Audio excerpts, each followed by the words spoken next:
It is unfortunately a very well-established phenomenon that African Americans tend to be overly diagnosed with versus bipolar disorder. Bipolar disorder is considered a mood disorder, wherein schizophrenia is considered a psychotic disorder, psychotic spectrum disorder, and that it could be 3 to 5 times higher in terms of the diagnosis compared to white Americans.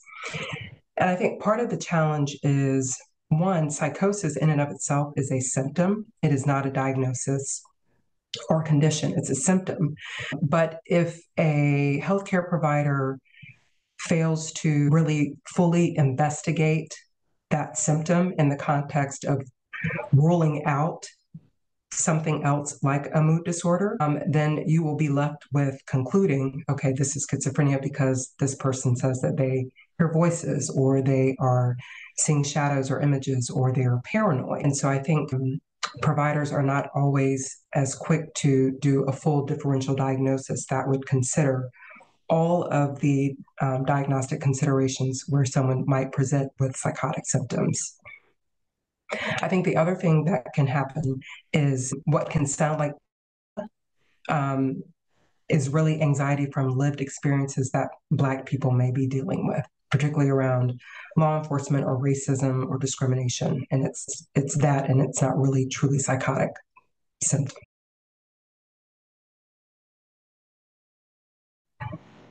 I think that it is important not to just assume that just because the provider and the patient may have the same ethnic or racial background, that means that barriers can't exist, because that certainly can happen just because of the nature of discrimination and racism, particularly in the United States.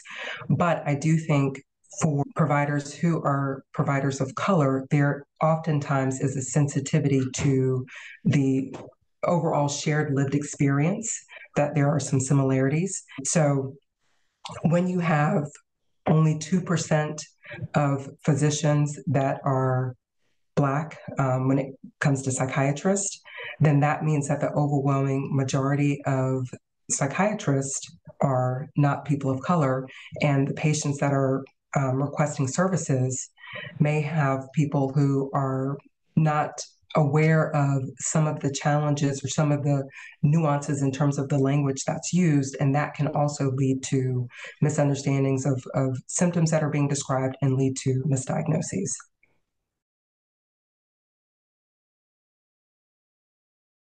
Mental illness is certainly something that I think is misunderstood and across the world, and especially in the US. I think there is a lot of stigma that exists around it because people are fearful of, being labeled crazy, that there's something bad, wrong, and if they decide to seek treatment. And so, particularly in the African American community, I think there has been a reliance on more social structures like the Black church as a place. Faith is super important. And so a place of refuge, a place of understanding, a place of belonging and identity. And so the idea that sometimes people will refer to the Bible about the need to pray, and prayer is what helps people stay strong. And if you develop depression or you develop other symptoms of psychiatric illness, that means your prayer life isn't as active, or your relationship with Christ isn't as strong as it needs to be. So then people of color may not want to seek treatment because it would suggest that they are less than, and no one wants to feel less than. We have a long legacy of problematic interactions with the healthcare system when it comes to communities of color, and specifically African American people. So even as early as during times of enslavement, enslaved people were experimented on, obviously without consent. There was a physician, Dr. Samuel Cartwright, who practiced in Mississippi and Louisiana, and essentially described two conditions that were evidence of mental illness. So one was drapetomania, which essentially he said that any enslaved person who desired freedom had to be mentally ill because slavery was a good thing. That the cure for drapetomania was whippings, lashings, cruel and inhumane treatment. And then he also coined dysesthesia aethiopica, which was another condition that he said was essentially laziness that enslaved people displayed. And again, slavery was the cure.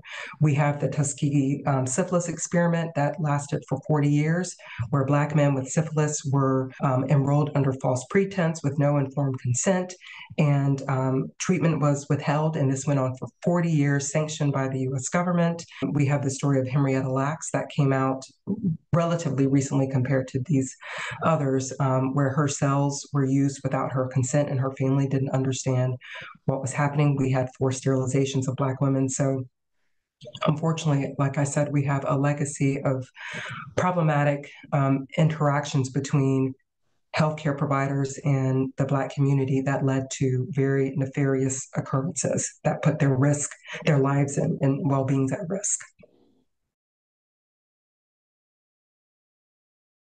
There are many barriers to accessing care when it comes to health care. And so some of the challenges will obviously impact people of color being able to get appropriate treatment. So one is just having transportation. So healthcare centers and clinics may not always be as numerous in more affluent areas of town. And so there are a limited number of clinics that may be available. And then patients may have difficulties with transportation, whether that's having their own personal transportation or having to use public transportation that can create barriers to accessing care. And then there can be prolonged wait times. And oftentimes, by the time people may decide that they are ready for psychiatric treatment, they want to get better like yesterday. And so then having to wait for a prolonged period of time to access services can just add further burden to that as well. I think, there has been a shift, but it's a long-term shift in the making in terms of, first, it was this idea of cultural competence, but it's really morphed more into cultural humility, which really requires that we're not focusing just on broad stereotypes of what Asian people are like, or what Hispanic people are like, or Black people, but really a broader understanding of the depth of what someone's cultural experience is, and that it, again, isn't just based on somebody's race. It requires that the provider is willing to examine their own biases and then do something about those biases with proper training and being open to learning more in terms of blind spots that they may have. So I think if we can continue to make that not a recommendation of our healthcare providers, but bake it into the fabric of medical school, the medical school curriculum, bake it into the fabric of residency training, and continue to have ongoing dialogue around how to make sure that we are treating patients with the most compassionate, competent, and culturally sensitive care, I think we can really start to turn the needle. But as long as healthcare providers aren't willing to acknowledge that bias and racism can impact how they think about patients, it's going to be hard to move the needle.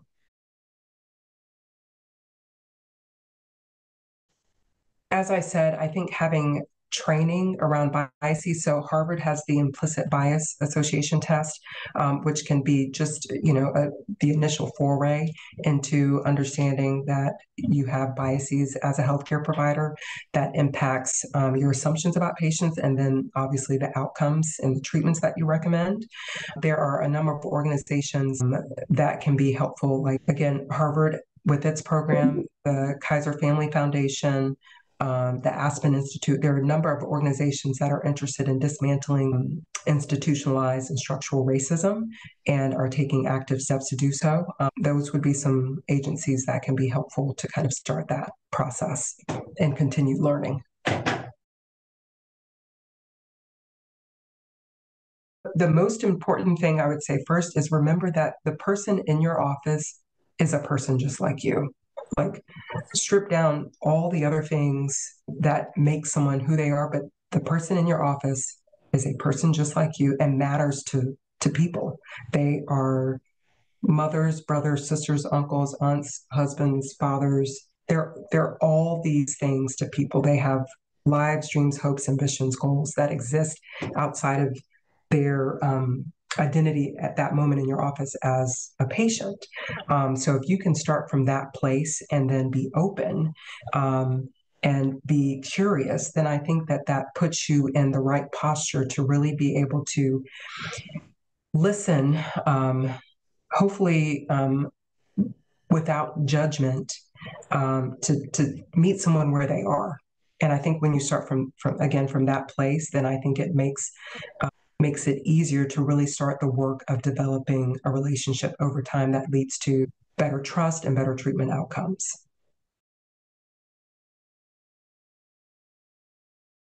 Well, I think mood disorders that include depression would also be included. And I also think that trauma, PTSD, patients are not always screened for trauma histories. And we know with things like ACEs, Adverse Childhood Event Study, that show that, the number of traumatic events increases with each one that you have, and that you have to ask about them, because if you don't ask, then you won't be able to uncover that trauma. And so they may not be diagnosed with PTSD appropriately, and that would be a place where treatment isn't rendered and can lead to negative outcomes.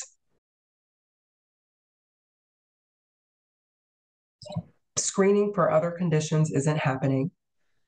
Healthcare providers are focusing on the presence of psychosis and isolation, as opposed to asking about, are you having depressive symptoms? Do you have a history of manic symptoms? There can be issues around health literacy. And so if you're not savvy in terms of how you ask questions that are, make sure that people can understand what's being asked and give room for patients to ask questions for clarity.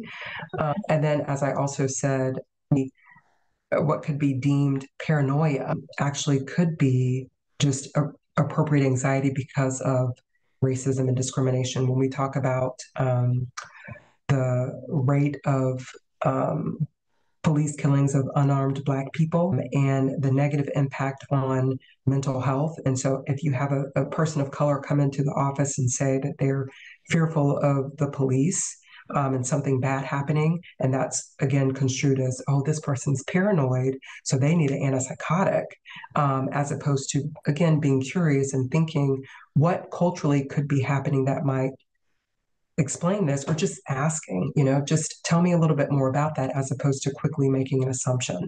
So I think those factors contribute to misdiagnoses that happen.